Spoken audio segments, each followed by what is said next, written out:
સુરતના જાણીતા opera group પર આવકવેરા વિભાગની તપાસ, જેમાં જાણીતા પ્રોપર્ટી બ્રોકર આગમ વાડેજાને ત્યાં પણ આઈટીની તપાસ ચાલુ. કરોડોના બેનામી વ્યવહાર અને ટેક્સ ચોરીની આશંકાએ તપાસ આરંભી છે.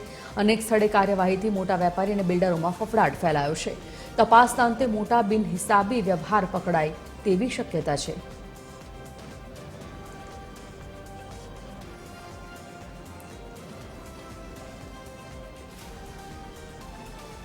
દિવ્યેશ પરમાર સંવાદદાતા લાઈવ જોડાઈ ગયા છે. દિવ્યેશ, સુરતના જાણીતા ઓપેરા ગ્રુપ પર આઈટી વિભાગ ત્રાટક્યું અને દરોડાની કાર્યવાહી હાથ ધરી. કેવા પ્રકારના બેનામી વ્યવહારો બહાર આવવાની સંભાવના?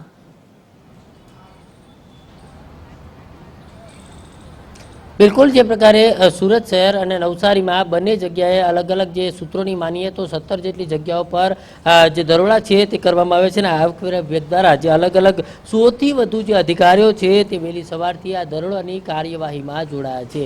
ત્યારે ખાસ કરીને વાત કરવામાં આવે તો જે પ્રકારે ત્યાં દરોડા પડ્યા છે તેને લઈને જે તમામ બિલ્ડરો છે તેમાં ફફડાટ વ્યાપી ગયો છે. કારણ કે જે પ્રકારે ઓપેરા ગ્રુપની વાત કરવામાં આવે તો ઓપેરા ગ્રુપના જે મનીષ સંઘાણી છે તેને ત્યાં આવકવેરાના દરોડા છે તે પડ્યા હોવાની વાત જે પ્રકારે હાલ સામે આવી રહી છે. ત્યારે નવસારીની વાત કરીએ તો નવસારીમાં વિશાલ રામ નામના બિલ્ડર છે ત્યાં પણ આવકવેરા વિભાગના દરોડા પડ્યા હોવાની વાત હાલ સામે આવી રહી છે. ત્યારે હાલ જે પ્રકારે બંનેની વાત કરીએ તો ફાઇનાન્સના બ્રોકર આગમ વાડેજા છે તેને ત્યાં પણ આવકવેરા વિભાગ છે તેમના દરોડા પડ્યા છે. એટલે એકંદરે કહી શકાય કે જે પ્રકારે મોટા પાયે આ દરોડાની કાર્યવાહી કરવામાં આવી છે અને 100 જેટલા જે અધિકારીઓ છે તે આ દરોડાની કાર્યવાહીમાં અલગ અલગ જગ્યાએ જોડાય છે. ખાસ કરીને 17 જગ્યાએ એક જ સાથે આ દરોડાની કાર્યવાહી વહેલી સવારથી ચાલી રહી છે. ત્યારે બેનામી દસ્તાવેજો અને રોકડ પુરાવા મળે તેવી પ્રબળ શક્યતાના આધારે આ પ્રકારે રેડ છે તે કરવામાં આવી છે. કારણ કે જે પ્રકારે બિલ્ડર લાઇન છે અને બિલ્ડરો જે પ્રકારે નાણાં છે તેમણે રોકડ વ્યવહાર કર્યો છે અને તે પ્રકારની માહિતી આવકવેરા વિભાગને મળી હતી અને તેના જ કારણે આવકવેરા વિભાગ છે